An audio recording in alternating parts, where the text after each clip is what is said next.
Shut up and sit down. Welcome everybody to the Square Ring Podcast, episode 43 or 45. You It sure it's is not our 3.14? well, it's something. It's not Pi Day today. It's the end of the year, and our brains are dead, and yeah. No. It just means we're having a good time already, and now we hit record, right? Well, Anyway, sure. The last 20 minutes of talk never existed. well, anyway, so here tonight we have the future Hall of Famers, the Top Guns. Well, one future Hall of Famer. Oh my gosh. Well, What? Joey can always bring Brandon along with him. Yeah. Oh, yeah, that's true. I would appreciate that. So we're bringing you on just to kind of get like a review of your guys' year. I mean, what an astonishing year you guys had. And the kickoff next year, just in a couple weeks, you actually got shots at the SICW tag straps. So, I mean, it's been a great year for you guys. How have you felt about this year going?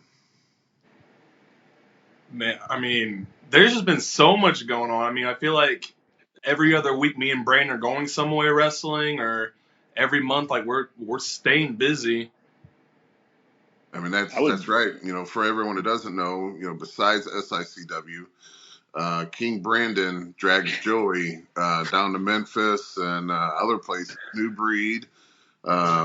So yeah, how is the other two places going? How do you like Memphis and working for New Breed and everything like that? I would say, outside of SICW, I know New Breed does, they tape their shows and they have, their weekly show that they post on YouTube. And then SICW obviously has, the tapings that we do. And then Memphis also has when we go down there, it's for their tapings. Mm-hmm.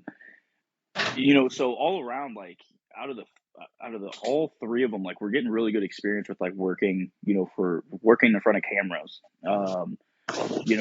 SICW, we have the hard cam, and that's the one that we work there. Then you go to New Breed and they don't have a hard cam. It's strictly, you got a roaming floor camera. Then you go to Memphis and they got a hard cam and 2 floor cameras. So, out of the 3, it's overall really good experience that not a whole lot of people, and we've been told this, every time we go somewhere that does tapings or times we've done seminars down in Memphis,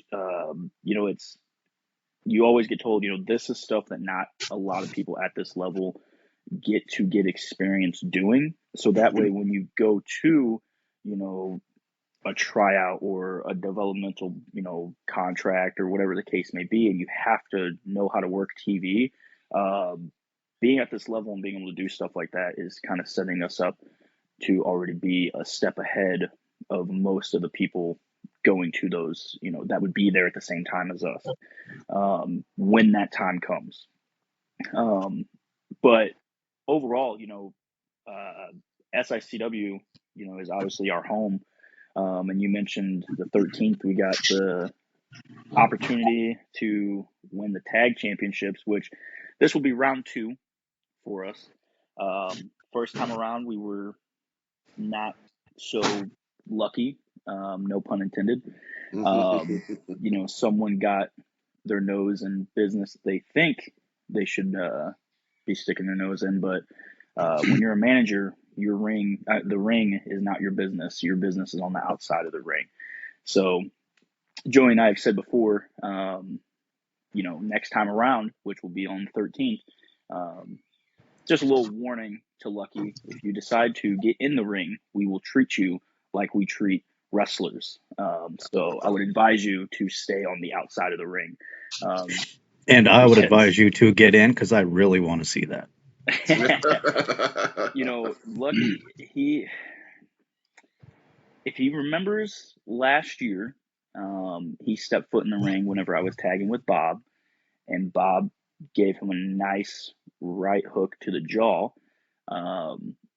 And I will just say that I am a completely different wrestler than last year. There you I've are. learned a lot from Bob. He might get hit with something a little bit more lethal than just a right hook. You know, he could get hit with a full clip if he really wants to. So, just a fair warning, you know, just don't get in the ring. Well, let's go back a few months. Let's go back to last May, to the original Fan Fest. You know, I've been in the business a long ass time. Bobby's been in the business a long ass time. And, you know, it was cool for us to have, 50 plus legends, standing around us. But you guys only been in the business 2 years. Not even that. I mean, So February will be 2 years for me. how So, crazy was it to be, on a show that had, 50 plus legends roaming around? I mean, that's got to be kind of crazy for two guys that just got in this. It was crazy for me as being in for it. yeah. Well, like even being in it for like only a year and a half, like seeing these guys growing up, watching these guys on TV, and I would never even imagine of meeting these guys or even sharing the same atmosphere with them. Right. Yeah. Now, your time there that day, did you guys get a chance to mingle with any of them? Did you get pictures taken with them? Or, some people say it's not cool to meet your idols or it's not good to meet your idols, but how was your chance of meeting these people? How was your interactions? I mean, I think for me, like, it was Joey. I think Joey got some more stuff, like, actually, like, signed and a couple more pictures than I got with a couple of the legends. But overall, like, where our table was at, we were right across from JJ Dillon. So, like, that was super cool, just being able to, I mean, like you said, a year and a half in, and we're sitting there doing a signing with all these other legends. JJ Dillon is, 10 feet in front of us. Then we got Jimmy Hart to the right of us, and, many others that were just right there. You're rubbing shoulders with them. One of It's Bobby's favorite tag teams, the Nasty Boys, were right Yeah. behind you guys. Oh yeah. Yeah, Still good my kid City. Yeah, So Bobby said it too. I'm going to say it. Being so many years in the business, I mean, it was a great weekend. For me, just being a fan of the business. But I mean, I can't imagine what it was like for you guys. Being only so. I mean, I know Brandon picks up on things a lot quicker than a lot of people. Since he's able to bring the house already, and we got to thank him a lot. Kind of bow down. If it wasn't for Brandon, we wouldn't have the podcast or have TV. I heard that all those legends only showed up because Brandon was there. Yeah. I can't. That's what they were saying. I mean, so how excited are you guys to win the belts on the 13th and then keep them heading into this next Fan Fest? It's going to be even bigger. I mean, obviously, Joey and I, January will be a year that we've been an official tag team, with SICW, and then everywhere else we went with New Breed and Memphis. For me, I think it's been a long time coming. My sights have been locked on tag titles since day one, since the very first promo we cut on SICW tapings, that we were the top guns. Right then, like we said right then and there, like, we're coming for gold. And they ducked us for a year straight. We got one opportunity that we got cheated out of. And then here we are into the new year, right off the bat with a tag team title opportunity. So for us to go in, like, this is the biggest match of our careers by far. Because this is this is like, I'm going in with a completely different. I'm not going in with, okay, I'm going to out wrestle these guys. I'm going in with, I'm going to take your tag titles. Like, this is my goal. This is my dream, and you're standing in my way. Like, this is not something I'm taking lightly. You know, I know we've been off training at the Ace Academy just for, I mean, it's been a month or so. And then even before then, like we were only back in it for like 2 or 3 weeks. And before that we had a month off, you know, but I have been busting my ass in the gym to completely come in 2024 as a different version of Brandon Barretta than you've seen in the past 2 years. Like I'm coming in to win. I'm coming in to win tag titles and put those things around our waists. And the hustlers are just in the way at this point, and we're going to take those titles and carry them through. And we want, when we have those titles, it's not like we're going to hold them hostage. We're going to be defending champions. We will be on every show ready to defend those titles against anybody, you know, and that's, I would like to see people like the professionals to come back so we could defend those titles against them. People, you know, I hate to say it, but you know, Sean and Glenn are going to have their time to, we want the tag titles, you know, and they can get the smoke just like they've done all 2023. So we're really excited because it's the opportunity for us to show that we are exactly what we've said we are in the past year, and that's the best tag team in all of SICW. Well, now that we've heard from King Barretta, say the time Sally Joey. got something. Yeah, Joey, do you have any, or is it everything that Brandon said? No. Just so like the start of 2024, I mean, having that chance to go for the tag team championships, I'm like, that's a great way to start off the year. And all of 2023, we've been busting our ass and looking forward to getting those tag team championships and actually showing that it means something other than the LA Hustlers showing up here and there and then leaving for a month and coming back and then cheating their way back into the championships. So 2024, it's going to be the Top Guns years. So, Joey, do you have anyone that you want to face? Like he had mentioned a couple of different teams. You got anybody like Bryce, you know, out of the academy with you guys? Anyone that you're looking forward to?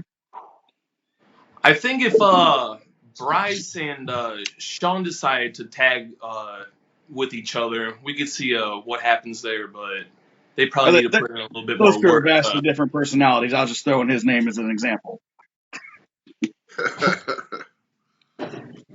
Well, now you got him confused, Bobby. Right. I didn't hear what you were saying. I was saying, I only threw Bryce as an example. Like, him and Sean are way different personalities. I don't think they would ever dream of tagging together. That was just an example. Like, is there anybody you want to face, though? Who in the locker room do you want to punch in the face? Texan? I'm going to stay away from that. I would like to see him do a double lariat. There you go. I was going to say, Joe, do not sign us up for something that I don't want to take. Like, I don't. Brandon, you'll be fine. You have no neck. All I can say is me and Gary Jackson have yet to get our return match with them. So I mean, you know, if you guys win, I mean, just clearly you guys should have a match with the guys that should have had the match, you know, with them. So I mean, I'm just. I don't disagree. You know, I don't disagree with you at all. Because I've tagged with Gary. I've never, in 2 years, either got to tag with you or work you in a match. Yeah. I mean, that's because I don't want you to show me up. I mean, that's why I won't even get in the ring with you at the academy. They'd be like, well, Brandon's in there now, so I'll just sit next to Bob and talk. So, I mean, and then once we get out of the ring, then I'll get in there and I'll start working with the other guys and, you know, start teaching them. But yeah, Brandon will just like belittle you just with his presence. Right. I mean, oh my God. Yeah, Jim and Stan are afraid of his lariat. I mean, have you seen it? No, you haven't, because it's so freaking awesome. Like I heard you deadly. I just keep it hidden. Murder. All right, so I know we keep jumping back and forth, but I want to kind of stick to this year. So the MAC, wrestling at the MAC. This was your second time at the MAC, right? My second time, Joey. This was your first time, right? Yes. First time wrestling. The first you were time there last year. that I was there, we were working like the curtain and stuff. Okay, so what was? I mean, I know how I felt at the MAC. The MAC is a special place to me. But working the other shows that you worked, even for Memphis and even for New Breed, going to a place like the MAC, how was that different for you guys? I'll let Joe go first because this was his first time there, and I know he was. Don't worry. His face was just kind of like you could see it on his face whenever we got there, like when he first saw it, like we were going out. So even like the first time before I wrestled there, just seeing that atmosphere, I was like, I cannot wait till next year if I got the opportunity to be here. Like that would be so cool. And then hearing that me and Brandon got the opportunity to tag team there, I'm just like, all right, here we go. But like what he said, like right before we stepped out of that curtain, I peeked around and I was like, all right, they had that stage set up, they had the spotlight. I was like, all right, this is our time to shine in front of these people. But what about the atmosphere of the place? So I mean, like you could tell that like maybe there's some wrestling fans there or people that didn't like really understand it, but like they knew how to react to us and like what to cheer for, like who to boo for. Brandon? I mean, for me, like I wrestled there in 2022. Had a singles match that year. This year, obviously, had the tag match with Joey, and it's a beautiful building. It's a historic building. You got these beautiful chandeliers. The audience is sitting around circle, dinner tables, smoking cigars, drinking alcohol, and they're just smoking ring girl. Like what Joe said with there's like you can tell that there's some wrestling fans and some people who are not too familiar with it. It didn't matter. Like every single one of them were on their feet, cheering for the good guys, booing the bad guys, and they just make it like it's such a when you get like the term like a hot crowd, like I think of the MAC because they react to absolutely everything you do. And they just make it such an enjoyable time, when you're out there in that ring performing for them, because it's just, like I said, the cigar smokes to the ceiling. It's dim lighting. You got the spotlight. The ring is the only thing in that room that is lit up, and it's just such a unique feeling. The first year, for me, I was like, oh man, this is as close to the Corsine Ballroom that I think I'll ever get, and then this year, to be able to do both and kind of compare the two, they are completely different, atmospheres, and both equal, they are just phenomenal in their own way. Yeah, so that's what I was going to lead up to. So, me and Bobby have worked the MAC a few times now, and we always thought that was going to be the best, atmosphere to be closest to the chase that we would ever get to be. And then, Herb threw us all for a loop and got a show set up at the chase, at the ballroom. Yep. And now we got to experience that.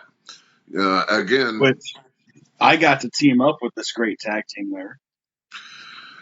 Oh my God! Did you have to carry their bags in? Pretty much. No, like they were cracking the whip on me. Oh my gosh! Did Brandon do that? You better kiss my feet thing before you go out. Probably just made him tie his boots, right? He wanted me to do it in the ring, but I did convince him to let me at least just kiss his boots behind the stage instead of out in the room. Nice. I mean, I thought for sure that you were probably he was gonna make you lace him. You know. Well, he's a benevolent lord. Yeah. Okay.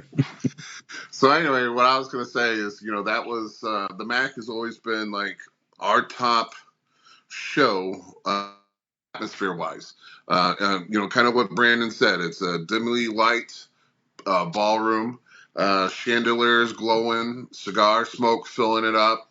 They're drinking high dollar whiskey, and then they're dressed in suits, and I would dare say some probably tuxes, and the girls are dressed in their high dollar fucking dresses. So I mean, that was always, and even Herb has said it to us before, that was the closest that he had ever been, wrestling wise, as a promoter, comparing something to the Chase, because we all know that he was at the Chase many a times, being friends with Larry Matisek. But as a wrestling promoter, that was always the closest we've ever been atmosphere wise. But then again, this year, lo and behold, we got a show there. And I mean, even I was a little starstruck of the atmosphere, because I've said it many times in this podcast that even when Fender, had me down on the mat, I was looking straight up and seeing Yep. the what are they got a special name for them, but they're particular Starlights. chandeliers. What'd you call them? Starlights. Starlights. Even knowing in the back of my head that those are the original ones from the show back in the day, and I was even pretty close to getting the 1, 2, 3 on me just because I was up there staring. It's pretty sad, Yeah. but it almost got me. But again, so me, I don't know how Bobby's much younger than I am, but I knew about wrestling at the Chase. My father, we watched it together. Of course, that was in the reruns because I'm not old enough to watch it when it was live. Even though I might walk like I'm old enough to watch it when I was live. So it was the reruns, but still, it still held like a high value to me, wrestling at the Chase, mainly because I guess it was with my father. It was something that he watched as a child growing up. I got to watch it with him, even in the rerun capacity. But it was always something that me and my father and my older brother did together. We watched wrestling, whether it was wrestling at the Chase or WWE or what have you. But what was it like for you two? Did you guys even know about wrestling at the Chase and how much it meant to St. Louis? And what's you guys' background on the history of that? So when I was younger, I remember seeing like on demand, they had like the WWE tapes, and one of them was like all the old like times that the WWF went to wrestling at the Chase. And I remember renting that, and I was like, wait, this was in St. Louis? I'm like, I didn't know any of this stuff. Like, so that's what first started like my memory of wrestling at the Chase. I'll be completely honest. I grew up watching. No, I'm so sorry. Go ahead. I Lie to everybody watching. Oh my god! So I honestly did not know wrestling at the Chase was a thing growing up at all. My grandpa used to mention like that he would watch wrestling on TV. He never like said wrestling at the Chase. He was like, yeah, we used to watch wrestling. I believe it was either Saturday or Sunday morning. And then come to find out it was wrestling at the Chase that he was watching. My girlfriend's grandmother, she actually used to go down to the Chase when she was a kid. She got taken down there a couple times, and but I never like really like put it together of like what it was until I got actually like into the business and started doing a lot of research on old school wrestling, and was like, yo, like this was the mecca of wrestling. Correct me if I'm wrong. Again, because I believe it was Flair that had said, back in the day, if you wanted to make it as a professional wrestler, you went to St. Louis, Yep. and you worked the Chase, and that is it was really more. I just have such a high value of respect for that venue, for what it did for St. Louis wrestling, what it did for professional wrestling in general. Right. Because there's everyone in the business respects wrestling at the Chase. You know, that is what like everyone knew about. You know, so many stars came from out of that era, Yep. and that's really for me. Like when we got told, like, "Hey, you guys are on the card," it was just like. I have such a huge amount of respect for everyone that was on that card, everyone that wanted to be on that card. So I knew for me that it was like we need to go out here and do our absolute best and put on a great show, because we were picked out of a locker room of many guys who were probably well more deserving than us to walk into that venue and wrestle in that venue, that it was on the bucket list of many, many guys in SICW, not in SICW, just in the business in general. And we got to do that I'm 25, Joe, you're Right. 26, like at such a young age. It was just, for me, it was just a huge respect thing. I was like, I respect this venue. I respect everyone that has stepped foot and wrestled in this venue. And I think that was the biggest thing for me, was like, man, this is insane. Like, who else gets to do this? Where else would you get to do this? And that's nowhere. The answer is nowhere. Like, Yeah. only So, for Herb Simmons. just because this video will probably reach out past St. Louis, and we know that we're kind of seen in other countries as well. You know, wrestling at the Chase was, like you said, it was the mecca of wrestling here in St. Louis. Sam Mushnick being the president for so many years, his office being right downtown St. Louis. He pretty much controlled the NWA, the heavyweight belt. And like you said, Ric Flair had said it many a times. If you wanted to make it in wrestling, you had to go to St. Louis. You had the likes of the Flairs. The Iron Claw movies out right now, and it's creating such a buzz. But all the Von Erichs went through.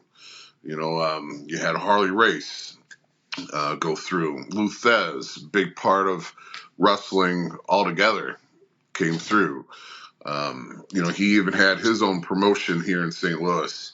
It's him and Sam that came together to actually create this current, well, not even the current, I can't say that, the current NWA, but back then, that version of the NWA. Everyone is basically who's who. Coco Beware, Sergeant Slaughter. Before he was Sergeant Slaughter, he was there at the Chase. Bob Orton, a fan of ours, wrestled there. His dad wrestled there. His dad was on the very first episode of Wrestling at the Chase.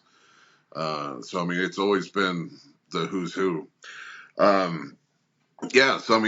Talk about a great year that we've had as a group. Because I would say, 20-something years in the business, this has probably been my best year as well. Just working my way up to getting the championship for SICW. At the Fan Fest, winning in front of all those legends.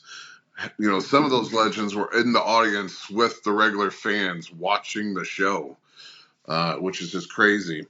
All the Texans that came through, Stan, JBL, of course, James Beard was a special ref, who is also a movie star in the Iron Claw, the movie, if you want to tune into that. Personal plug there, James, because I know you watch this. But yeah, Wrestling at the Chase, going back to the MAC,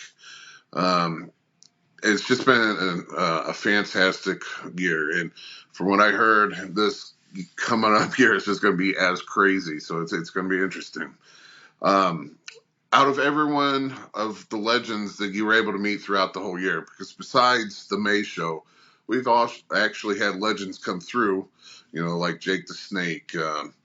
Since you worked last year, you got to meet Jerry Lawler, who was with us last year. Sergeant Slaughter was with us. Jim Duggan and Tito. DiBiase was there last year. Tito came in for the fairground show. Out of the legends that came through this year, who was the guy that you were so glad to meet? I'm asking for both of you guys. So I don't know. For me, it's always warming to see Haku. I'm like, even though like he comes like every year, it's still so cool to see him because he treats you like a part of like his family, and it's just like, I don't know. You see, he's such a big tough guy, but he's really just a big old teddy bear. But it's like, just watch out because I'm sure he would do some damage. And let's throw out, Joey, you got to see him in Vegas too, where Brandon Barretta never joined us. Right. So this year, we got to make sure that he does come out. So why don't you tell us that story when you were in Vegas, Joey? Now, what story? I thought what happens in Vegas. Weren't you the one with the chips? Oh my God. Well, first, Joey, hold on to your story. Brandon, who was the legend that you had to meet this year? Okay, so when I heard Jake the Snake was coming, like that was a big one for me. I'm pretty sure I showed you the picture, Bobby. You may have seen it as well, but I met Jake for the first time whenever I was, I was probably like 10 or 11. They used to, and I actually found out it was Nick Ridenauer who used to put on the events out at the Stratford Inn. And he would bring guys in and do like for their big pay-per-views, like a meet and greet and then like a dinner with, a WWE legend or whatever. So I met Jake whenever I was a real little kid, and the way Jake was back then, he was like the uncle that you like didn't know you had, that like shows up at a family reunion and you're just like, oh, who is this guy? But then he's like super like open and really cool with you. And to be able to kind of have another meeting with him, but like this time, he still towers over me, in height, but to be a little bit taller, and then to also now be in the business, and to be able to show him that picture of like, hey, like this was, this is a big thing for me. Like, I was a huge fan of his growing up as a kid. Like I used to watch a lot of old, WWF stuff, and was a huge fan of Jake the Snake, and to be able to meet him again, get a couple pictures with him, and for him to, see the picture and kind of remember that event. It may not have been at the best time of his life, but for him to still be able to remember that event, it was really cool to reconnect with him, but on a different level now, because now I'm in the business that I was such a huge fan of his, growing up. I've always said that out of all the wrestlers, but maybe it's a tie between him and Hogan. Out of all the wrestlers, if you're a wrestling fan, you know more about Jake than you do of any other wrestler, because there's so many documentaries about Jake and everything that he's went through. So you're able to see him at his peak, in the 80s. You're able to see his his fall going to WCW, and then going into his drug issues and alcohol issues, and then to see the documentary of the rise of Jake the Snake. He is one guy that we probably all feel like we've known him. At least when I met him there, I felt like I've known him forever, just because I've watched so many shows about Jake. Whether it be DDP's version or Beyond the Mats version. It's crazy. But when I met him, it almost felt like, to me, and this is my personal thing, it felt like he was my grandpa. Because he, at one point, if you looked over at him, he was sleeping before he was, supposed to get on the show. This is prior to his moments, So he was sleeping in a chair, and it just reminded me of like going to my grandfather's house and him, sleeping, snoring in a chair. But when it was time for him to cook the turkey or do something, he was up and he was, Right you there, know, ready to go. he was ready to go. And that's how Jake was. You know, as soon as they said, "All right, it's your turn. Here's the mic," boom. You know, it was the old Jake again. And he did offer me a butterscotch. He too was one of my favorite ones that I got to meet this year. I mean, there's a lot of other ones, like even kind of, I hate to say Vegas last year, but you know, meeting Jerry Jarrett before he passed away, Yeah. you know, that was just awesome too. But Joey, did you have breakfast with us when it was Aku, or did you sleep in that day? He I slept only in had that day. McDonald's breakfast. He Yeah, slept so in that day. It was just the there's four of something us. when you go on the road, whether it be a Vegas or an Iowa, you can't sleep because you never know what's going to happen. Me and Bobby learned that last year. We When stayed out Bob in was at the Vegas. bar running pool tables till 4 a.m.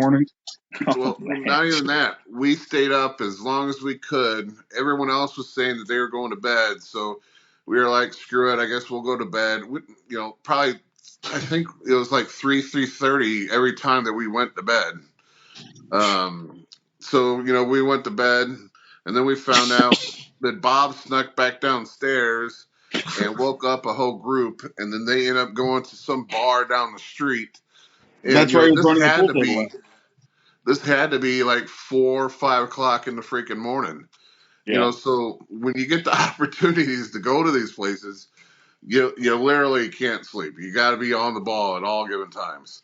Saying that, then you got to finish the way that story was told to us, where Bob couldn't remember his room number, and he had a few Heinekens in him at that time.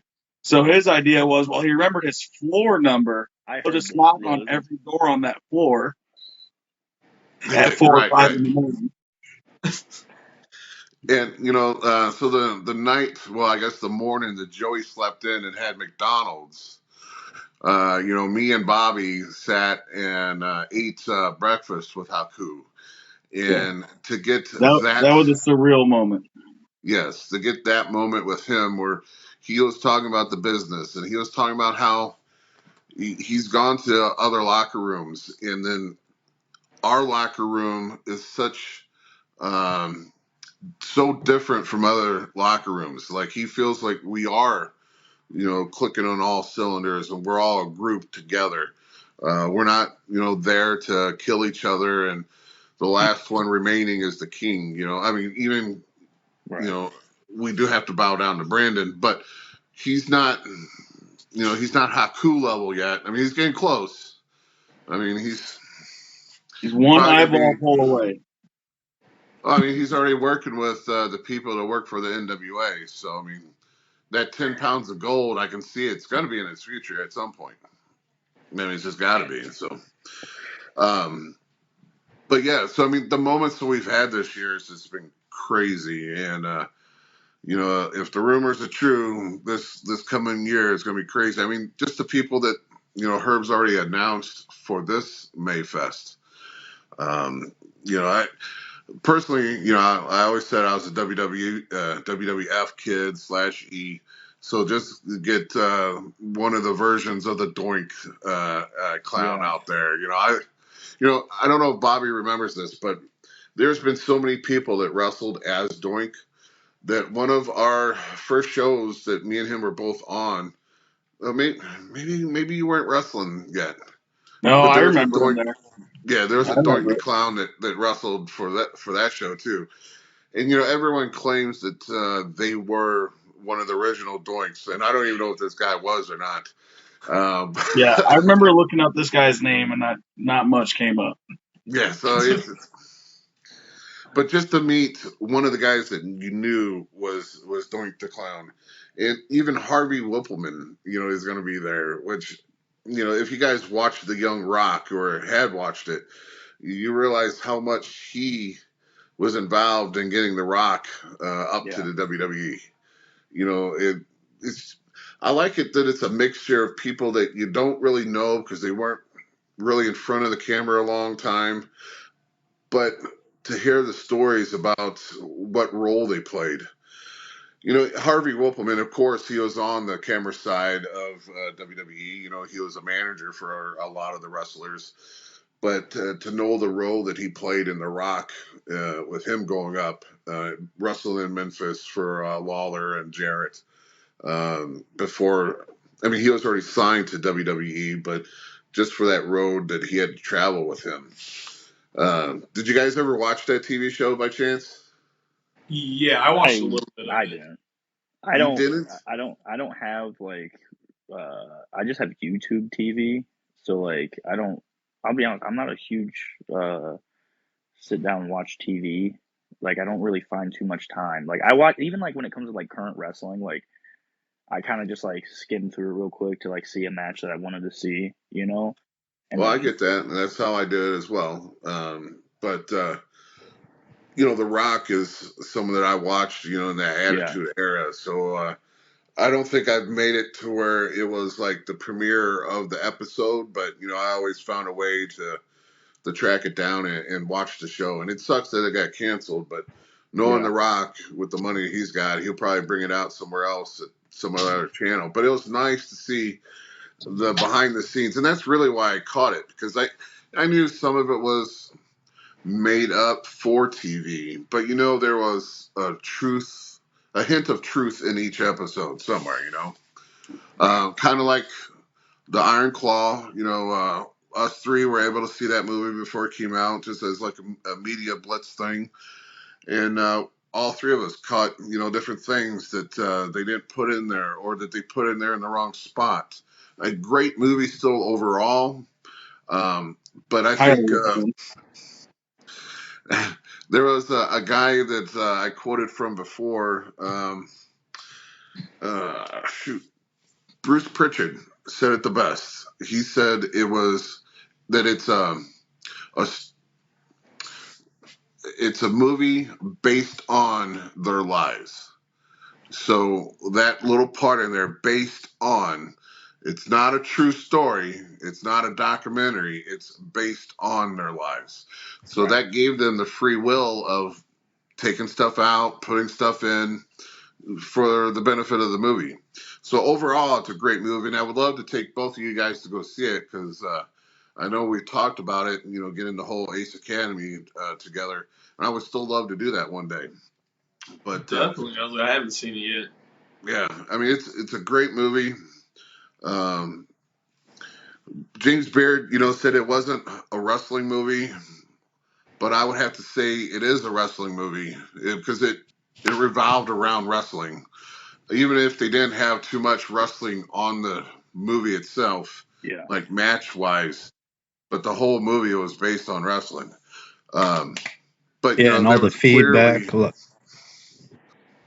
It was clearly some things were taken out. I mean, they took a whole son out of the picture. So they even talk about him, and then they gave Kerry's bad leg. I mean, they kind of extended that to almost half of his leg was gone basically in that movie, when it was just half of his foot. So I mean, they got some things wrong, but overall, it's still a great movie, and everyone should watch it. But yeah, so I mean, getting back on the subject of being a great year, I mean, to me, it's an awesome year, and the people that Herb has already thrown out there for this May show is going to be great too. And I'm going to be interested to see and meet these legends.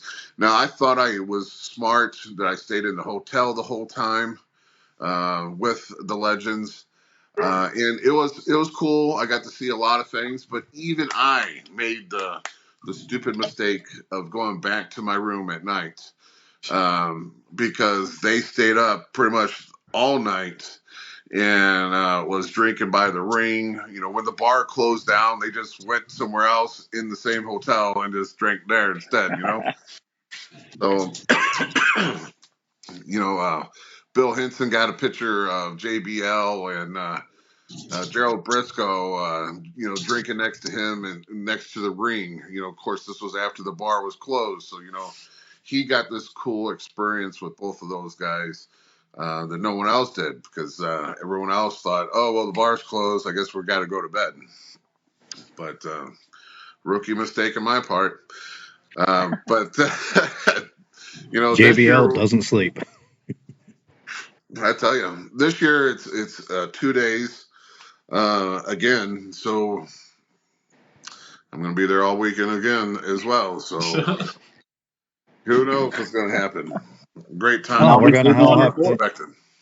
yeah, we're all gonna have to throw in and get one of the suites so we have a lot of space for people to lay down if they go to sleep. I already plan on sleeping on Texan's floor.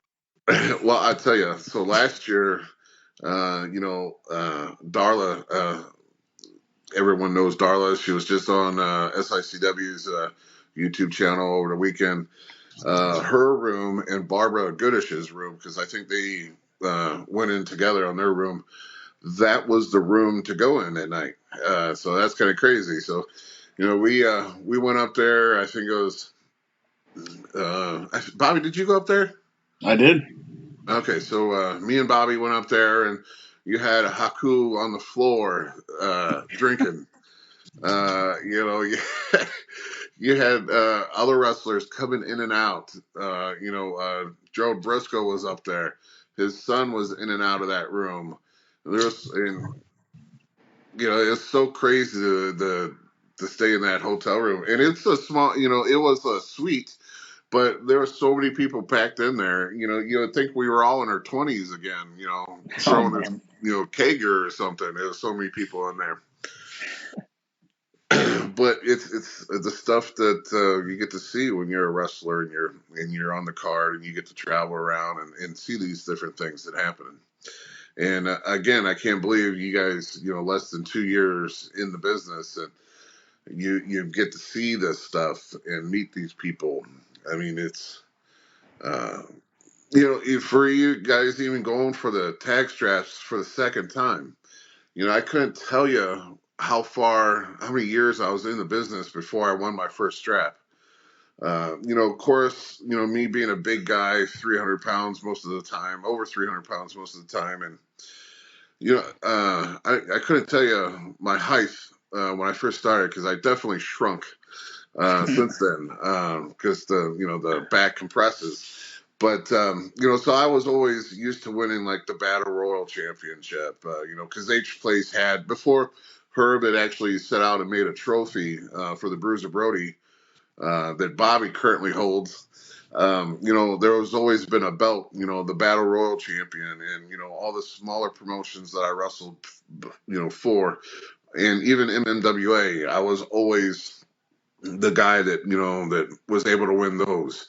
But to actually win a championship or even a tag team championship, you know, I've won some with Bobby. I've won some against Bobby. I've won some with other people. But I don't think I had the opportunities within the first year or within the first 2 years, uh, you know, being in. I do admit the business back then is totally different from what it is now. You know, I'm currently, if you guys have not watched the Tough Enough series from WWF/MTV, I highly recommend that. I'm rewatching it, and it's, you know, being a coach for Ace Academy, you know, I always tell you guys had it, I always told everyone there that you guys have it different than when I was training, and it's true. And just seeing what these guys in the WWF their training is like. I was just watching one episode when they had to do 100 jumping jacks and 150 Hindu squats, and you know I'm thinking, well, shit, the people at my academy bitch when they have to do 2 sets of 20. You know, I'm thinking, Now oh my, I don't. I you don't. know, but to me it's just it's crazy, and you guys need to see, you know, the other side of what it could have been and how Right. hard it could be. You know, because I complain because we used to have to, and I think Bobby caught the tail end of it too, where you had to do the Hindu squats. You know, that was something you had to do before you were even allowed to touch the ring. I I mean, we like were the doing. sit-ups on the edge of the ring where you have to go below I've made level. them do it. I've made them do it. Yeah, because yeah, I've had Brandon and Joey, I think, both do the Mm-hmm. sit-ups on the edge of the ring. They're Um, like, Man, dude, the sit-ups hanging off the side of the ring and high knees are like, Oh, they are the two, like, I despise them, but I mean, I push through them. Right, I don't right. complain. Like when Texans like, all right, hey, we're gonna do high knees, or hey, we're gonna do the sit-ups off the side of the ring. I don't bitch. I don't moan about it. I'm just like, dude, this is, I'm gonna get it done and I'm gonna go through it. Because When I the times that I've been told, not even just by Texan, but of like, oh, you guys have training a lot easier, this and that. I will be the last guy to complain about running a drill or doing a certain calisthenic workout or whatever the case may be, because I'm very aware of the different styles of training. And then even just from seminars I've done with guys like Tom Pritchard, or even just a very recent one, Josh Alexander. I know he's a newer style guy, but he's a very old school minded he respects the old teacher. school ways. Yeah. Yes, yeah. Um, he adds little things to it, to bring it, to freshen it up, or whatever the case may be. But it's still the same mindset, that Right. you've talked about. I know Joe was at that seminar, and one of the things that I took back was that, and I mean, I'm sure this has been my mindset for a long time, but it was the first time I heard it at a seminar, was that, training doesn't stop when you're at the school, you know. And I could imagine even back then, like when you were getting brought up, I'm sure that was probably drilled heavy, because it was, I know, especially back then, like they were like, dude, if you get, if we're putting you as this big, strong guy on TV and you're not a legit big, strong guy, like, and you get beat up, or something, like they would take your ass off TV, or they would, whatever the case may be. Well, Um, I'll and I tell a could only story about imagine, Tony Atlas there in a minute, but go ahead.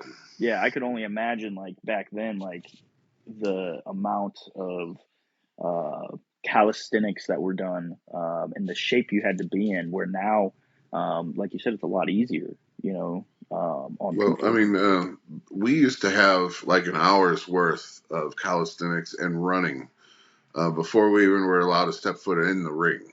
You had to, South Broadway is a very long street, and you had to run that whole street and back, besides doing the sit ups, besides doing the Yeah. jumping jacks, just to be allowed to step foot in the ring. And then, of course, since you were the rookie or the new guys in training, you back then were the punching dummy. So, I mean, you had to pick up the different things that you could as you're getting your ass handed to you. Right. Because you didn't fall right the 50th time that you took this clothesline, so you better learn how to fall right on the 51st. It's a. I'm glad that I'm able to see and lived through the old school era of ways and the new style, because I like to throw in a couple of the old school things, Oh of yeah. course. I tell you what, though, I would really love that to have the attitude towards the rookies that the other people had towards me. And I say that in a way that sometimes the new guys are too much of a wuss. And they can't take the criticism, or they can't. Even when God love him, Frankie D was the head coach there too. He was an old school trainer, and he would Yeah, he say some was. things, and he would get in your face. And some people can't take that nowadays. They're all it's not the right term, but they're not woke, but they're more pussyfied nowadays. A little bit softer, Soft, Tissue paper. Yeah. yeah. And I would love to have that attitude towards some of them, because some of them need it to get woken up. But Well, if you but don't I, have a I do. strong body and a strong core, you're going to get hurt. Well, so Well, back in the day, they weren't trying to make everyone a star, or let everyone make it in the business. Back then they were protecting the business, and only the strong would survive. So some guys that have come through our academy probably would have never made it a day, versus being there for 6 months or a year. Or and our training was Monday through Friday, so it was like a second job that Right. you had to do it. It wasn't just 2 nights a week.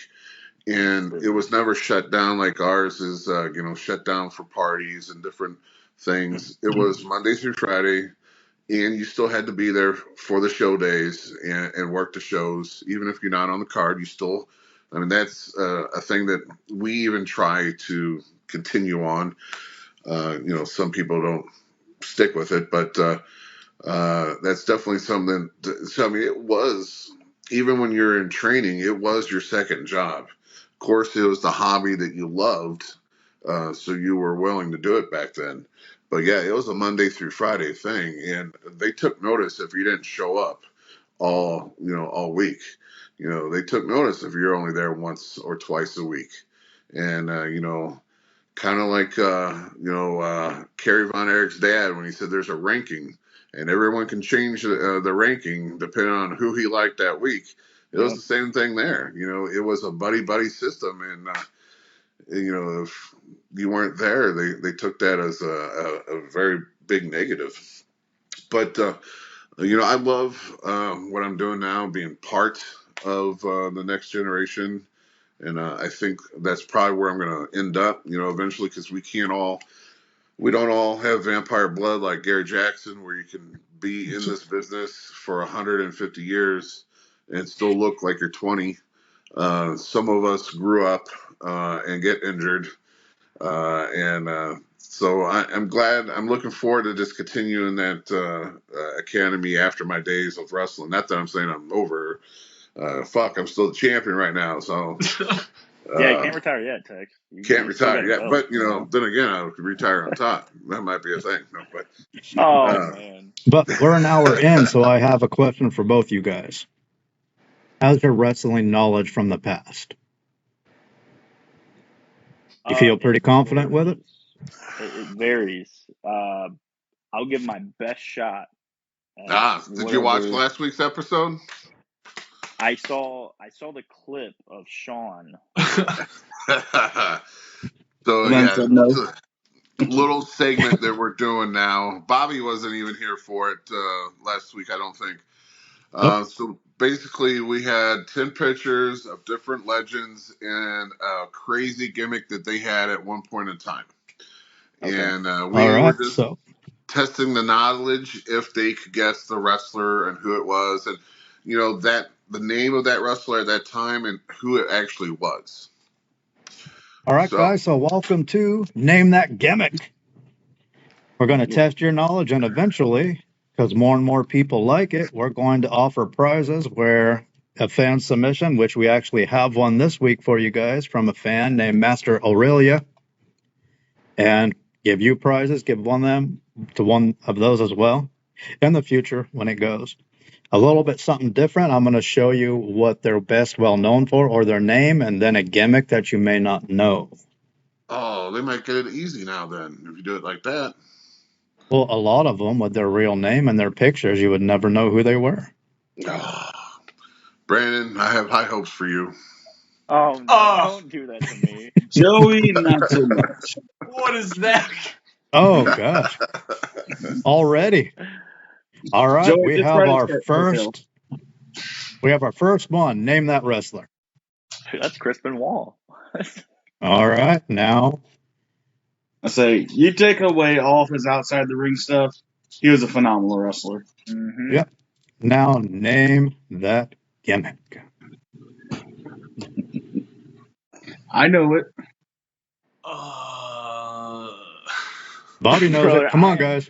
I don't have a single inkling of a guess for you. Does a flying horse help you? Oh my gosh. I have no idea. Did you hear the clue, the flying horse? The flying horse? Think about it. One of our Greek current mythology. wrestlers share a part of his name. This segment's gonna go downhill real quick. Was it the Flying Stallion? No, Joey, not talking about you. Getting closer. That would be Wild Pegasus. Oh, I think he actually won as the Pegasus Kid as well. I thought it was Pegasus Kid. Yeah, he did. He went as both. Did he do this then? Brandon was supposed to know it all, so I went for the earlier, harder one. I didn't think that was a hard one. I don't think so either.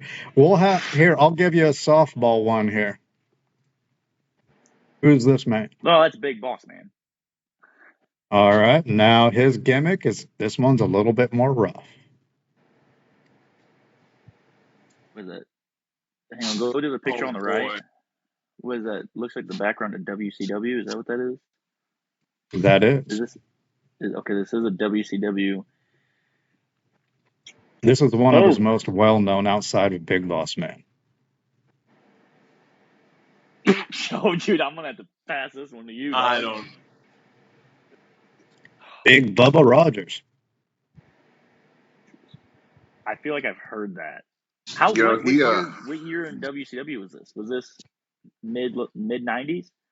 I say a lot of times they never put the Rogers on there, just Big Bubba. Yeah, just Big Bubba. Big Bubba. Okay, now if you don't get this, Big Bubba. That was after his run in WWF, of course. But just as Shits and Grins in Memphis, he wrestled there as well, and he was just I hate to say jabroni, but he was a talent enhancer. And there's a couple of shows that you can see him where he was just getting his ass handed to him. But all right, go on. Okay, if you guys don't get this one, I'll be disappointed because you both met him this past May. Challenge. You have another picture of him? I was like, can we get another picture? Because I thought that was just Big Sure, Boss Man. This one. The Shockmaster. There you go. Who was the Shockmaster? Oh, do you know who he was? I've only ever known him as the Shockmaster. But he was across from. Hang on, because he also did. Wasn't he also in the tag team with what was it? Was the Earthquake? The Earthquake. Yep. Yeah, right. You're getting it. Yep. So what was remember, here's Jim and Bobby's table. Here's your table. He sat right here across from Jim and Bobby. I know his name. All right. So what was his name when he was friends with Hulk Hogan? Oh, yeah. There you go. He was friends with Hulk Hogan? Yeah, he was like tag partners with Hulk Hogan. He was a good guy. Right? He was a good guy before he switched to being tag members with Earthquake. Was this when he was Tugboat? Tugboat. So you got Tugboat and Shockmaster. Right. What was his name when he was the tag partner with Earthquake? Wasn't it Typhoon? Typhoon. Yeah, I said it. He's a natural disaster. Right. I just don't know his like. Fred. I know. Right. Come on, Joey. Last name. Don't ask me. Fred Ottman. Oh, dude. Extra points. What was that helmet that he was wearing? The Stormtrooper. And I don't know how sparkly Stormtrooper. Right. I don't know how they did not get sued for that. Oh, I know. That's kind of crazy. But I literally, when you pulled this picture up that's on the screen right now, I literally thought you just showed us like Big Boss Man when he was older. Like I was like, you're not getting this one on me. Like this is. He kind of looks familiar, doesn't he? Okay, now this one by one of our fans. You have to know who this man is. Oh, that's Eddie Guerrero. Oh. Here is one of his first gimmicks. Master Aurelia, I think you stumped him. Who is it, Joey? Wow. Is that Shogun?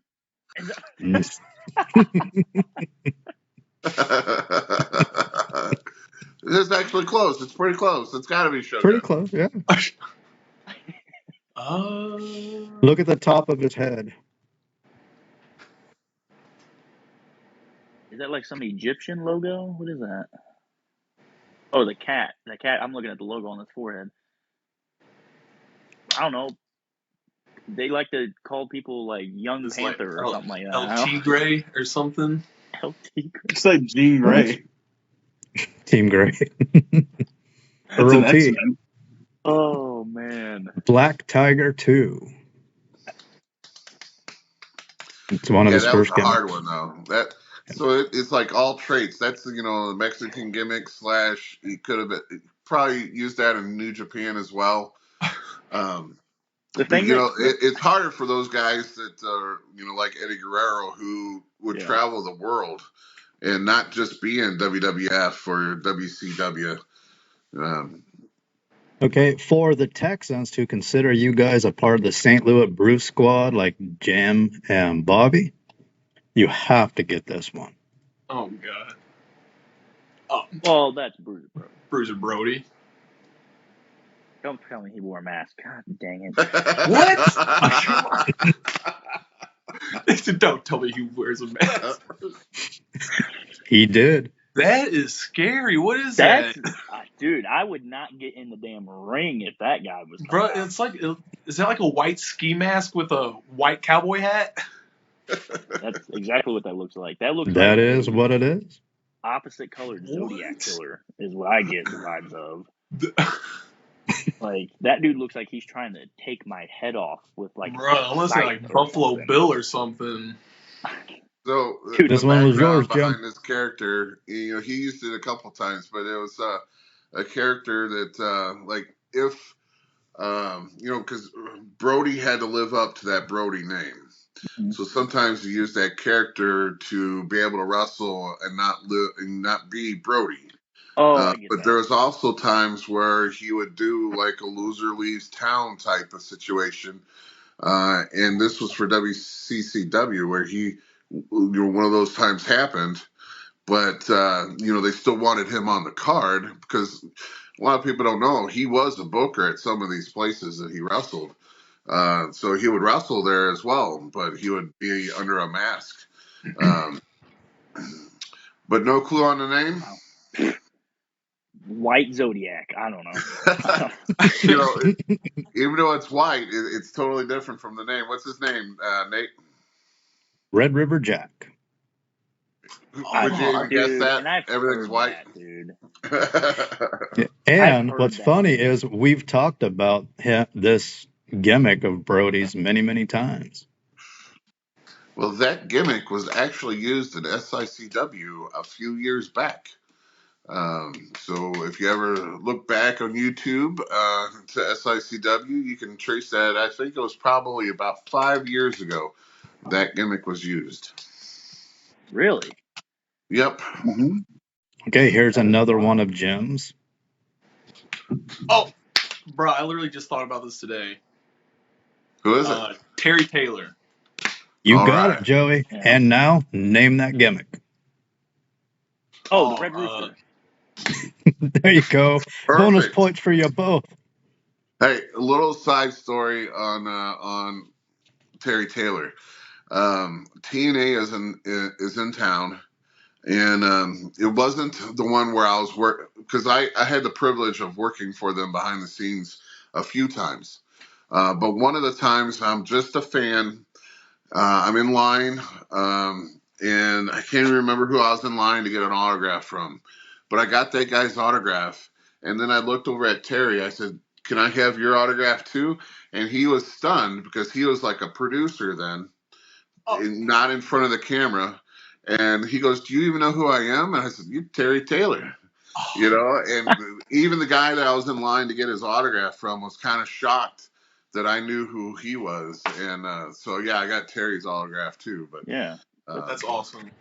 That is awesome. All right, now, I have to admit, when Jim sent me this one, I had no clue who it was out of all of them. This is the one I had to actually, I had to look up. This guy right here, didn't know who he was. Oh, yeah. Is that Undertaker Giant Smith win. That's Gonzalez? the Giant, right? Is that Giant I Gonzalez? can't see. That's one of You his guys are names. both right. I didn't even get to switch to the gimmick. You named it both.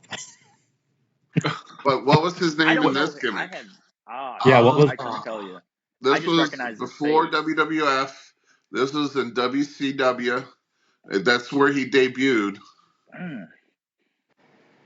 L. Did you say L? Yeah. El Like Tigre. EL? Yeah. Elegante was his name in WCW. Elegante. And he couldn't wrestle in Wow. WCW either. Well, because I already got this gimmick picture, so there you go. Hey, if you notice who's in the corner of that picture, that's Harvey Whippleman, and he will be in St. Louis in our May 13th show. Little side note. Love these side notes. I'm going to have another one for you because I found a picture of this other guy with Jimmy Hart. Name that gimmick. Oh, I can't even. That looks like what is that video from when I was? Oh my gosh, hang on.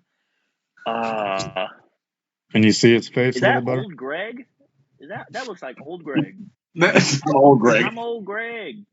Is that Bart not old The Greg. rest of the line, but So He's this not was the back king. in the Von Erich days. The WCCW. He used to wrestle without the green makeup and without the funny hairdo, and he wrestled at the Chase because he was just on one of Herb's SICW shows on YouTube where it was like the classic match. But what was his name in this green paint? And Old Jimmy Greg. Hart was his manager for a while. He also made it up to WWF back in the olden days as well as this character. Swamp Man. Swamp Man. Yeah, it's pretty close. They were probably both from the same spot. That was the missing link. Now, where did they get that name at? And we have a final one. This one, I was trying to stump you, but if you don't know who this man is. Oh, that's dang old Junkyard Dog. It's the dog. I don't think you're going to get this one because this was a gimmick before he was the Junkyard Dog. That's Junkyard Dog. It is, but he was named by something else. I'm saying. He looks the same. See, That's Junkyard Dog. What his gimmick is here is what you and Joey always tell Jim to call you when you enter the room at the Ace Academy. That's Big Daddy. Big Daddy. You even had me stumped on that one. I was like, what do I tell Jim to call me? I don't. Big Daddy. This Normally is 70s right here. This is late 70s. Who's got the busted mouth in that photo? Who's that? I have no idea. This is late 70s, so. Oh. He almost looks like, and I'll probably butcher this because I can't see it too good. Almost looks like a Hector Guerrero, maybe. Let's see if I can. No. Yeah, I don't know. Yeah, I have no clue who he is. Well, you definitely did better than our gentleman that we had on last week, Sean. Sean didn't know any of them. And, of course, he was our guinea pig as well. Yeah, we were kind of mean to him. So it's also Sean.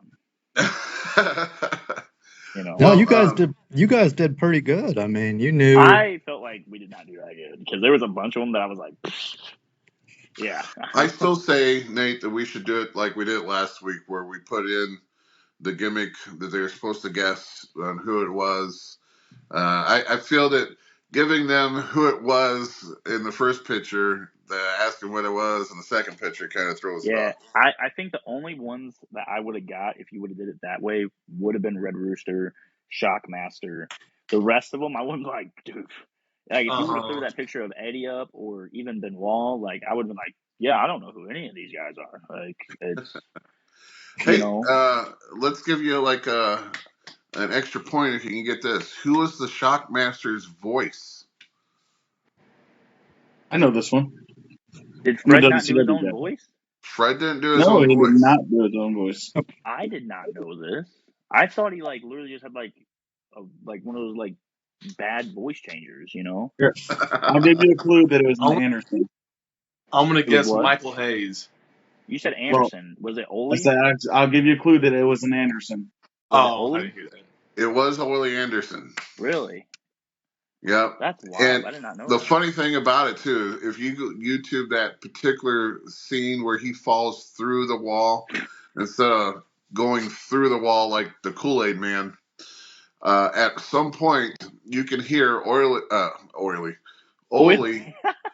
You can hear him start to laugh because he sees it as it's happening on the As he's like screen, trying to. and he's trying to keep it in and still do the voice of that Oh my character. gosh.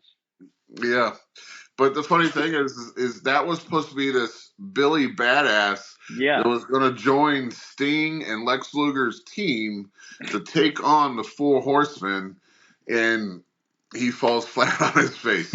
Yeah, and you got to give Fred props because till No, this absolutely. day, like the last May show that we had where he was on it, you know, he was okay with that gimmick. He was okay with what happened. He was actually selling the merchandise of that Yeah. gimmick there on his table. So I guess it's something that, you know, it happened, and you either got to live with it or No, try not to talk about it. But dude, that is something that you just live up to. You just gotta oh, you roll with that because that is such a like iconic like wrestling like moment. moment, It's yeah. just like I would be all over the place. I'm like, yeah, I was the Shockmaster. That was me. I did that. I fell. You know. So this is just a thing that we're going to do on the podcast. We'll have different sections. I think I was actually going to come up with a list of true or false, and I think we're going to do that next week, where I might give a statement, or might even be similar to this: who played this character, and I'll give an answer and a true or false. But we're going to throw different things, different ideas into the podcast. Try to keep it interesting. Sometimes I think it'll help people talk. Because sometimes, like, you know, last week we had Sean, he was our guinea pig. And I think since he was so new, he doesn't talk like a Brandon. He more talks like a Joey. I mean, No, for real. I had to throw that in there, Joey. But yeah, so I mean, he definitely, and I think we'll take that to the Ace Academy too, where we might sit down and you know, not even do a podcast, but simulate a podcast where we'll let people, you know, sit down and talk like a Bryce, because you know I don't think Bryce has done any podcasts yet, so I don't know if he knows how to speak of himself. But it's almost like cutting a promo. You know, Yeah. you want to get yourself over, and that's what these podcasts are for. And you know, I know Brandon, you've done a huge pop podcast, and you know, I think Joey might have been on there too. Yeah, he was right? on there. Yeah. And that's doing podcasts, even if it's not ours, doing other podcasts. It's just a way to get people talking about you, getting a buzz going about you. Might get you in a door somewhere else in a different city or a different state. You never know. Because the huge pop, I think he is in Florida, or he's like down at that Panhandle. So I mean, you know, having his podcast, you being on it, you know, really doesn't do anything for you here. But if you ever go down to Florida to where he mainly, because I know there's one promotion that he mainly works for. So if you ever show up in that promotion, those fans, you know, there's a good chance they might know you. Yeah.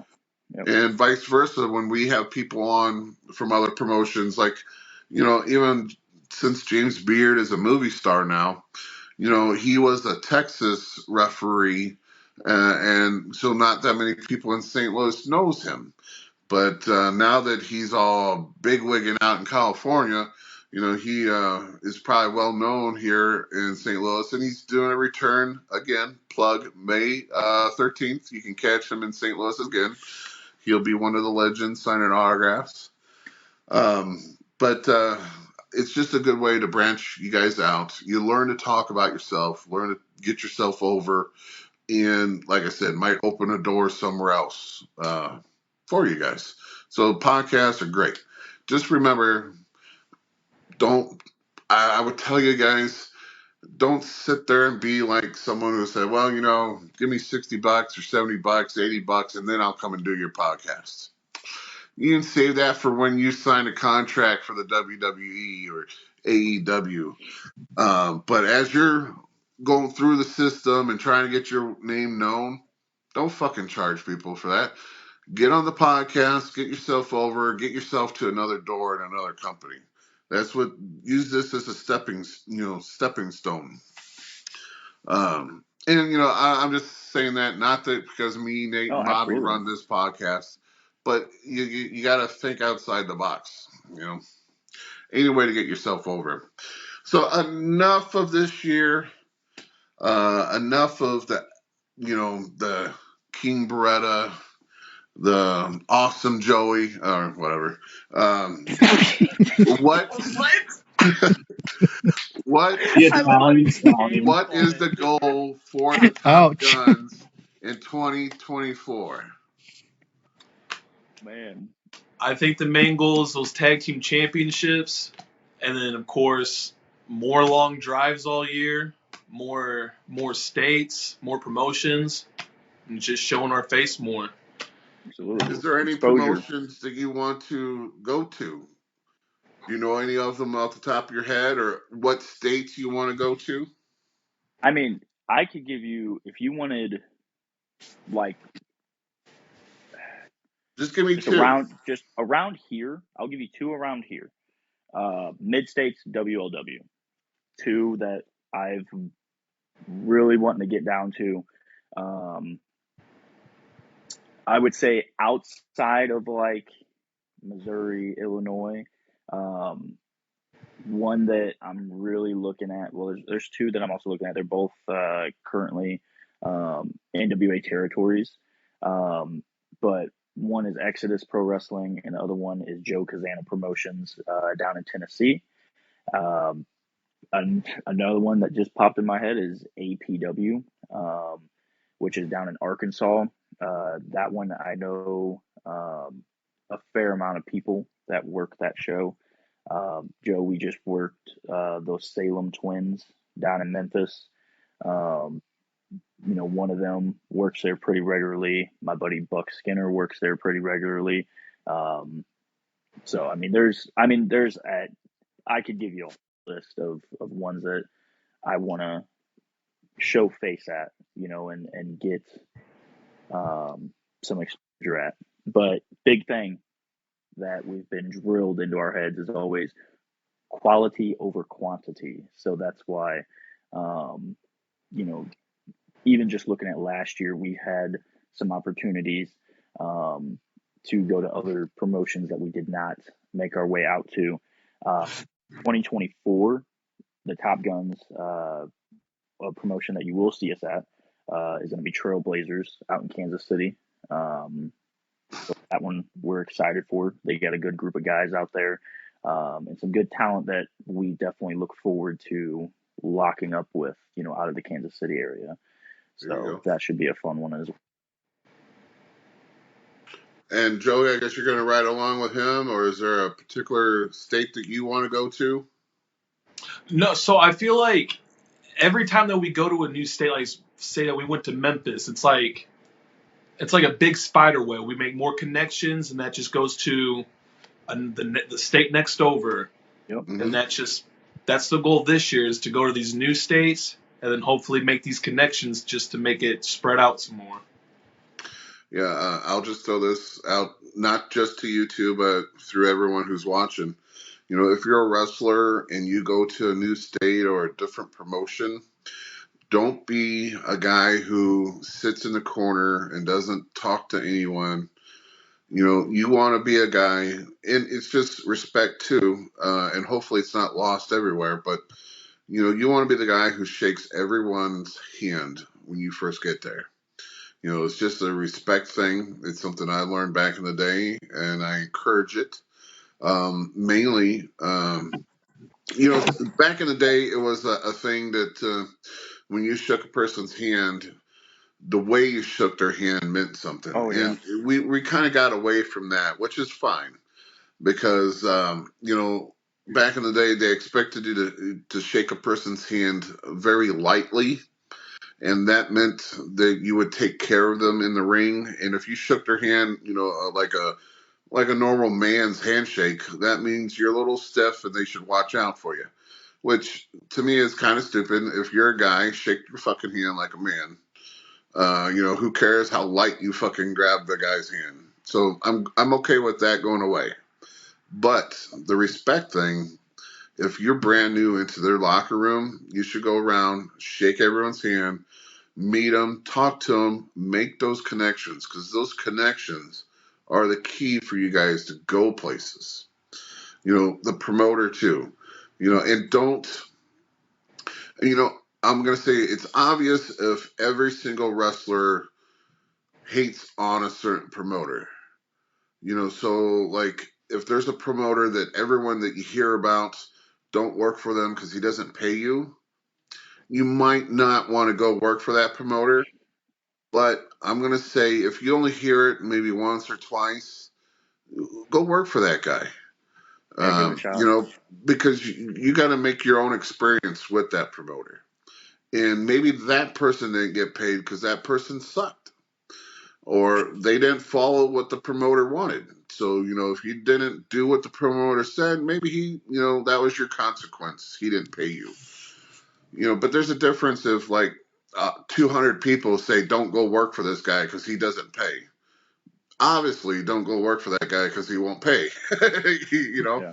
But if it's like 10 people and only one person didn't get paid and that's the only person you hear complain about him, go work for the guy.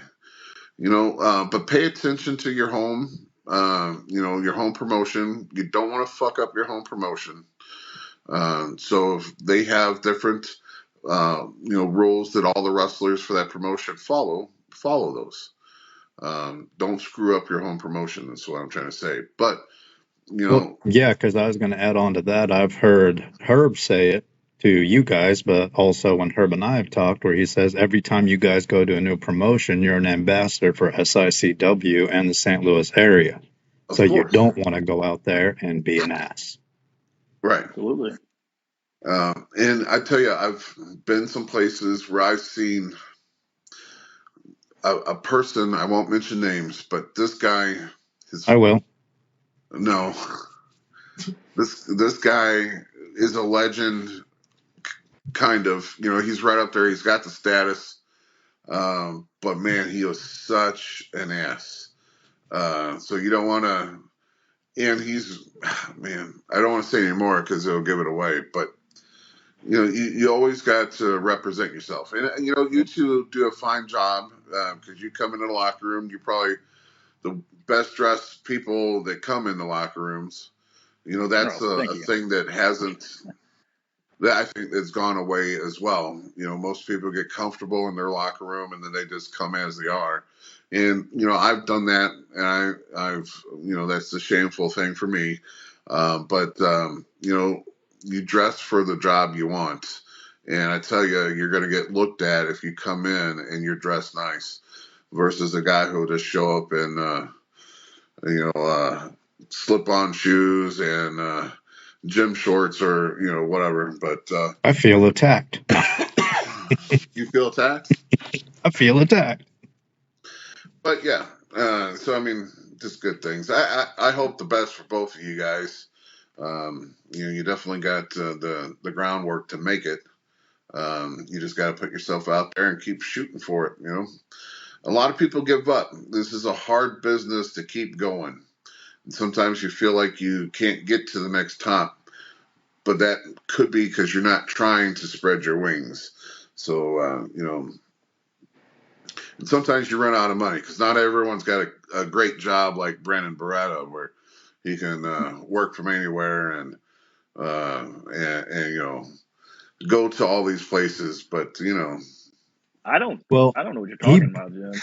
He builds the house, and all he does is take a small percentage from each person's paycheck. Yeah, Right. no, Yeah. I get it.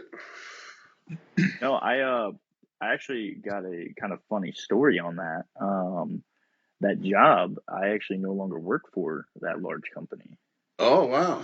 Yeah. So I will be outside of wrestling. I will be starting barber college in February. Um, so not only will you be able to catch a full clip in the ring, but you can catch a clip in a barber chair when I cut your Plug, hair. plug, plug. Yes, sir. Awesome. Marketing. I love it. So yeah. The full clip cuts. There you go. Yep. I'm telling you, if I ever open a barbershop, it's gonna be Beretta's full clips. I'm telling you. And then you catch a full clip spinebuster into the barber chair. Like it's no. Nice. I got a funny, just quick story on the whole handshake thing because it's something that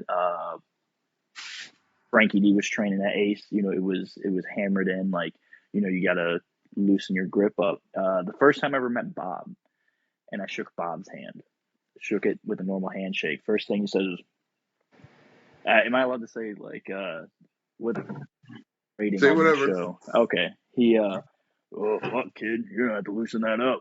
You know, and it's just like I was like, what? Like I'm so confused, you know. And then it was later explained that, you know, it was you know, you shake the hand loose to show that you will take care of them in the ring. But now it's like we still do it right at SICW. You know, it's one of the things in the locker room that still lives on.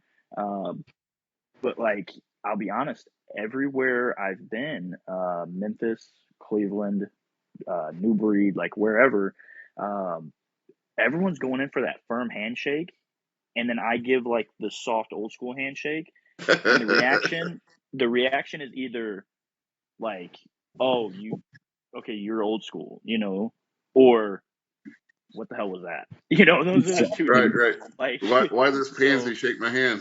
right, you know, and then I feel like, especially when they get like all fingers, you know, they don't even get like the palm, they just get here. I'm just like, oh man, shoot, like, you know, like this is not good. Um, but yeah, that story with Bob, first time meeting him, that was the first thing he had ever said to me was, you know, we're gonna loosen that up, you know. But yeah, That's cool. Yeah. So, man, yeah, like I said, I hope guys have a great 2024. I hope you branch out, do great things. I'm sure SICW, like I said, they got a full list already of great things that he's going to provide, and we're going to be able to do this year. But definitely branch out. Definitely hit. I know that Memphis one that you brought up, Mid States. yeah, We're supposed to do a lot of work with them this year. You know, a few of us are going to go down there, and a few of them are going to come up. We're going to do like some trades because you know, Herb still wants to try to get you know, not a full-fledged territory system together, but a working relationship with other promotions that people can actually have a good living going and working and doing their hobby or what they love to do, wrestling.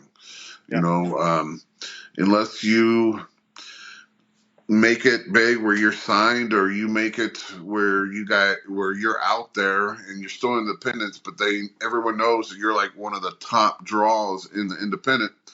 You know, you're not gonna go anywhere. You know, like a so Matt Cardona, you know. He's a guy that I will say has been able to make a living outside of WWE.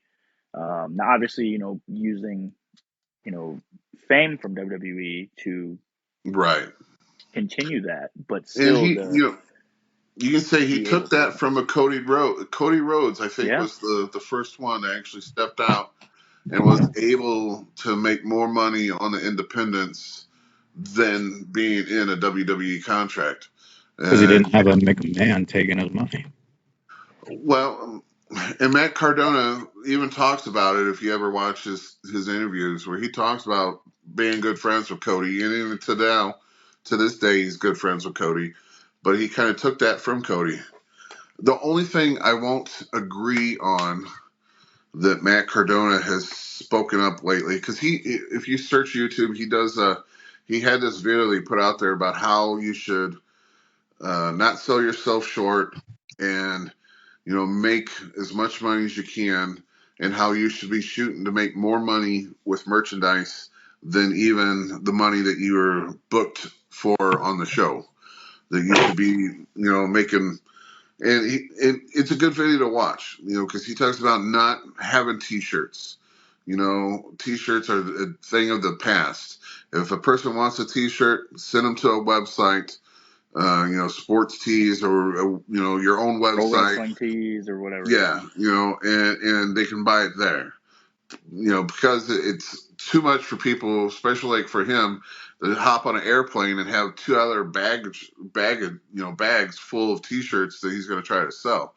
He would rather have just a notebook full of pictures that he can sell for $10-15, and the only thing I can't agree on in his videos, he charges for autographs.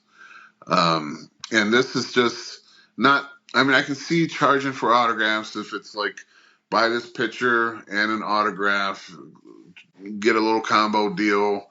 But, just walking through a lobby, and a kid will come up to him and ask for his autograph, $20. And that, I guess there's a gang to it. You got to make your money where you can. But Right. shit, man, you were just walking from the hotel to your car, and you want $20 from a kid that just ran up to you. It's kind of hard.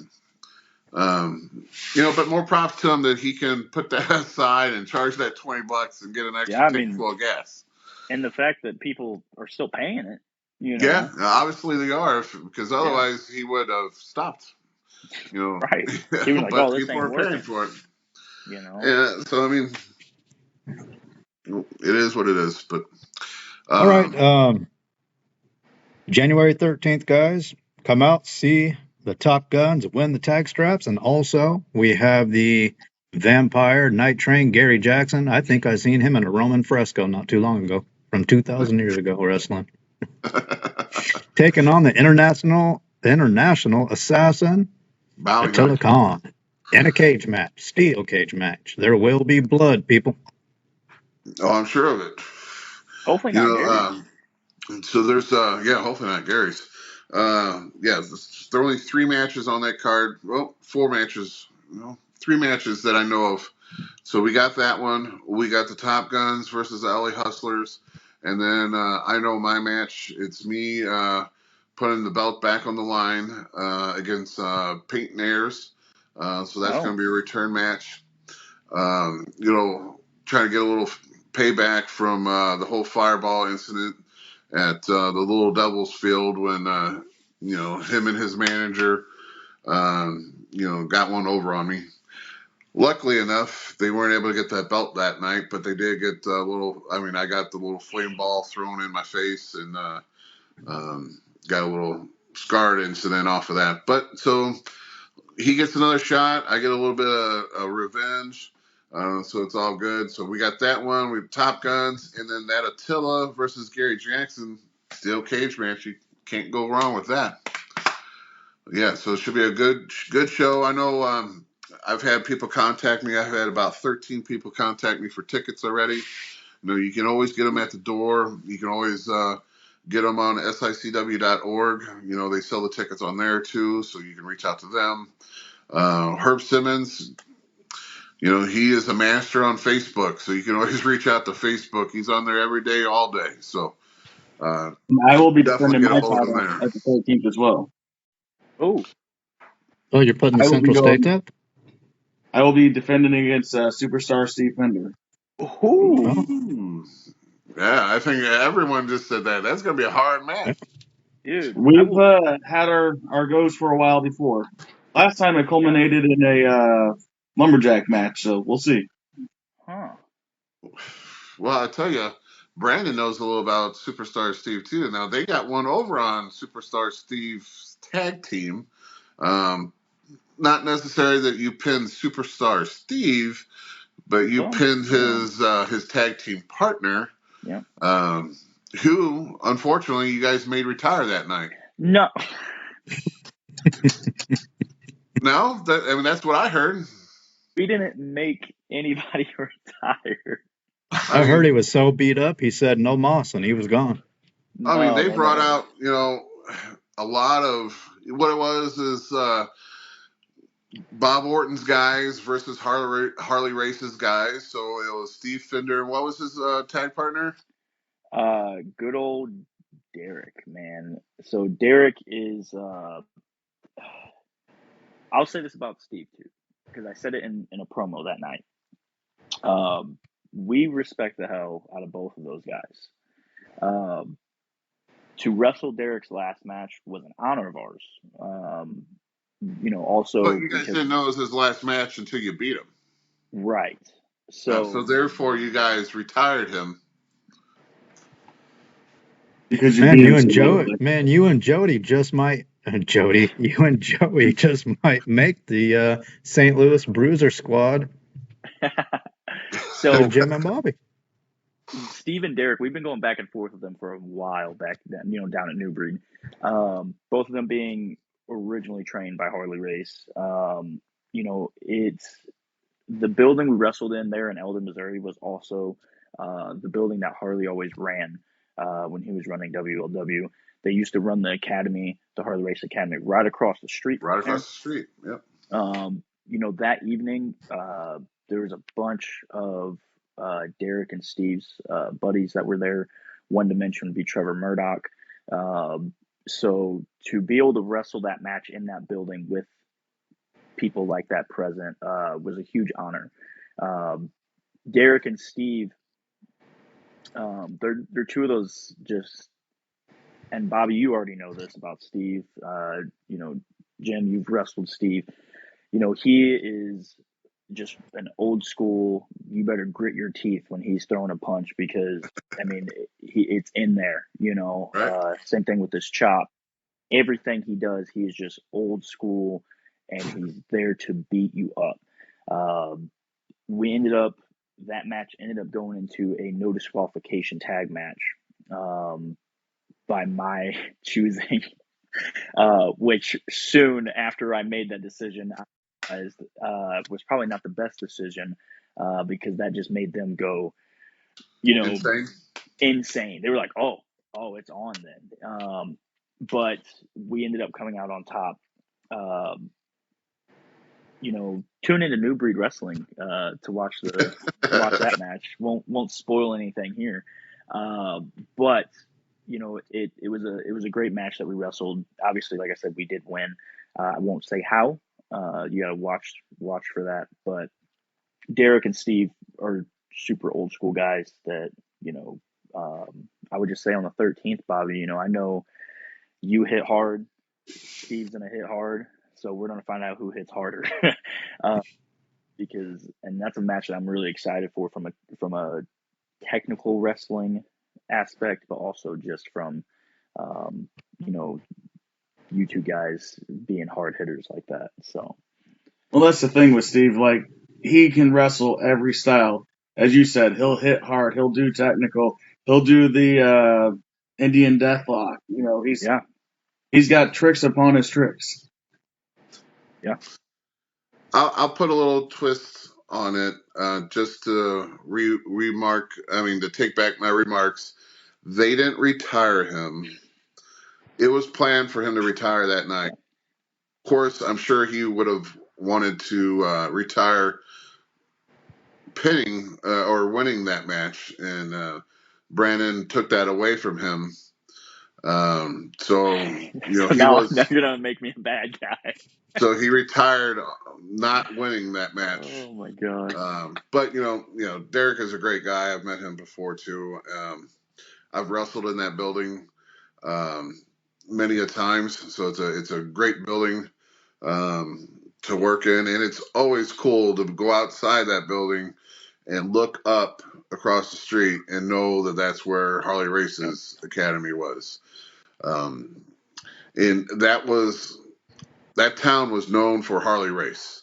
Harley Race put that town on the map. That's what I'm trying to say. And absolutely. eventually Harley did leave that town to where they are currently at. WLW is stationed now, but definitely still a high-ranked organization. They do have their own academy, so you can, for those who want to try out and live in the Kansas City, Missouri / area, you can definitely check them out if you live too far away from ours, Ace Academy. And then you'll have a chance to work with, they bring in legends all the time there too. Oh, yeah. But you get the chance to work with Harley's son, Leon, I think. Leland. Yeah. So, just all benefits and powers for that. But definitely, again, January 13th is our first show of the new year. Great surprises going throughout the year. Might be a special guest coming up in a couple months. Don't want to drop any names, but stay tuned because I'm sure we'll throw it out there. But definitely, cage match to start off in the new year sounds really cool to me. It's a nice way to get everyone back. Since we had this month off, you always worry about, will the fans come back? Because we spent last year building that place up. Because we just moved there. People weren't quite sure where we were or what room we're going to be in. So we took the time, we built it up, and we had it rocking. And so let's, we got to make sure that we get it started off in a great foot, because this year is going to be a little awkward for us too, because that place is being renovated midway through the year. So, stay posted on here. We'll definitely throw out different places that we will be wrestling, because I don't think it's set in stone yet.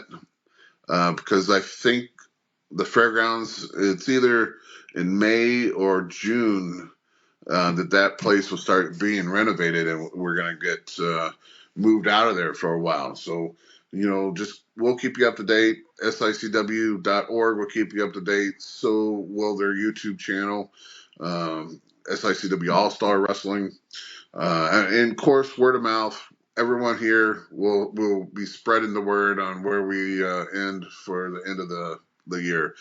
But damn, it's going to be a good show on January 13th again at the Belclair Fairgrounds. Doors always open at 6. Show starts at 7. Maybe bring a raincoat because it's a cage match, and maybe an umbrella so you can pop that so you don't get any extra blood, dripping on you or something. And there's a special referee on the 13th also. Oh, yes. And I talked about this guy before, too, because he was one of my trainers back in the day. Yeah, so definitely it's going to be a great show. But you guys have anything else for the Top Guns? Nope. No. 2024 is our year. I was just going to say, hit me with something. Is the 2024 going to be the year of the Joey? The Joey? Some Chinese zodiac, like. Well, you do have a big tiger on your chest. Hey. No, I feel like 2023 we got the feel for the Top Guns. We got me and Brandon. We got these road trips in. We got the feel for each other. We got the feel of the other tag teams that we got to wrestle. So now 2024 is just around the corner. And it's going to be a whole different Top Guns. That's awesome. So are you going to, I see Brandon posting all the time about hitting the gym, doing this, doing that. Is this something that he is pulling you into? Are you transforming? Are you being monster bicep Joey? Or I would say I should be putting in some more work, but I have been working on my Joey Bowflex arms. There you go. I've been trying to get rid of the little man boobs just to get that pumped up. But the reason why I'm saying this, Joey, is because I paid a small fortune to have Brandon. He's going to actually take me to the gym tomorrow, and I'm praying that my sucking up tonight will help me I mean, he's already saying it's going to be 2.5 hours, and he's going to torture me. That's I usually just how want it him goes. to realize that coming next week, we're back at the academy, hopefully, and then I can torture him if he tortures me tomorrow. So, you say 50 off the ring? I'll just get so tomorrow's upper body day. So I'll just get your whole upper body like so dead that on Tuesday, you won't be able to chop me. You won't be able to do anything, pick me up. I got you. All right. Challenge accepted. Let me see if I can chop him on Tuesday. That'd be go. It sounded to me like he wanted to lariat on Tuesday. I mean, the lariat is definitely an upper body part, clothesline, arm and everything. I'll get your shoulders so dead that you can't even lift your arm up to, you may throw up one of these, but something like a Glenn Williams, like lariat. Exactly. Right. All right. Well, appreciate you two coming on. I know it's not our normal day. It's not even our normal hour of doing this, but through Christmas, even next week probably be a little bit different for us too, since it falls on New Year's. Or we can do a very weird podcast where everyone's lit, and we just roll the camera, but. That won't get us anywhere. So I got drunk with the Texan on New Year's Eve more than once. He does have a picture in his living room of me doing. No, never mind. So on that note, stop recording to tell that.